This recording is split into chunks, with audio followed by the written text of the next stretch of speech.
narito po ulit ang update natin para sa lagay ng ating panahon ngayong umaga po ng September 24, 2023 na kung saan sa ngayon ay patuloy pa rin po ang pag-iral ng iba't ibang mga weather system dito po sa ating bansa. May mga LPA sa silangan at kanlurang bahagi ng ating bansa, pero ang nandito malapit sa may Infanta Quezon ay posible pong malusaw anytime.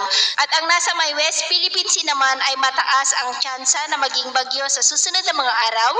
Gaya po na inyong nakikita na hihilahin naman ito ang habagat. Palayo muli dito sa ating kalupaan, bumalik po ang habagat dahil hinatak po yan ng sama ng panahon na nasa labas po ng ating area of responsibility. At ito naman po yung pinapakita ng forecast model natin pong ginagamit hanggang sa susunod na 2 linggo. At sa lagay po ng ating panahon ngayong madaling araw ay may mga isolated rains sa ilang bahagi po ng Central Luzon, Metro Manila, Mountain Province, ilang bahagi po ng Cagayan Valley, Albay, Sorsogon, Palawan, Marindoque, Romblon, Masbate, Panay Island, Negros, Bohol, Leyte, Samar Provinces, Zamboanga del Sur at Sultan Kudarat. At mamaya ay sisikat ang araw sa malaking bahagi po ng ating bansa, lalo na dyan sa may Mindanao.